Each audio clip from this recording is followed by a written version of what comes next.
Les articles d'Olivier Lafay.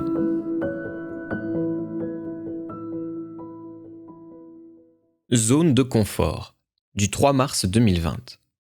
La sortie de la zone de confort, c'est pas seulement un état physique, c'est avant tout un état mental. Penser d'une certaine façon, no pain no gain, montre qu'on est loin de sa zone de confort. Nous sommes de toute façon tous hors de notre zone de confort, suite aux violences éducatives ordinaires et à la pression sociale. Nous avons tous une mémoire traumatique plus ou moins chargée, et cela nous fait agir contre la satisfaction de nos besoins essentiels.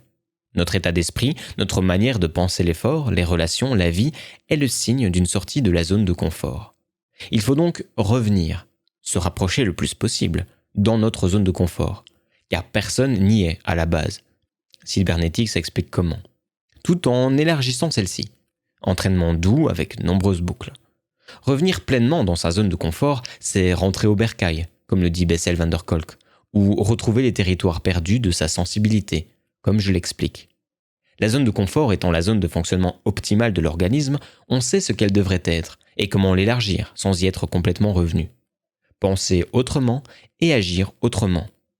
Ceux qui vous disent de sortir de la zone de confort pour réussir ne font donc que vous dire d'aller encore plus hors de cette zone que vous n'y êtes déjà.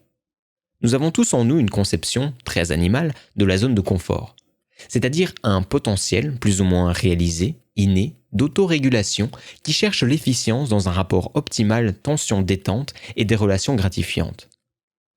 Nous sommes tous outillés pour l'empathie, la coopération, les relations profondes, la douceur, l'amour et de grandes plages de repos et des relations sociales régénératrices.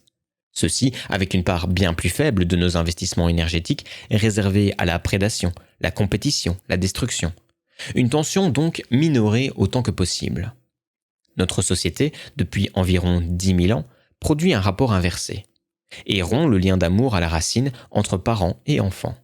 Cette obsession pour la compétition, la prédation, la négligence relationnelle, la violence, la destruction, l'absence de profondeur affective et intellectuelle, la rouerie, la trahison, est donc le signe de la sortie de notre zone de confort. Idem lorsqu'on est victime de ces actes de prédation. Lorsque ce qui devrait être pratiqué à petite dose devient notre champ de pensée et d'action majoritaire, nous sommes loin de nous-mêmes, de notre humanité. Et il nous est impossible d'obtenir la satisfaction de nos besoins affectifs. Aimer et être aimé. Besoins essentiels, comme le montre le neurobiologiste Gerald Hutter, le philosophe Edgar Morin ou le cybernéticien Gregory Bateson. Nous nous trahissons nous-mêmes sans le savoir.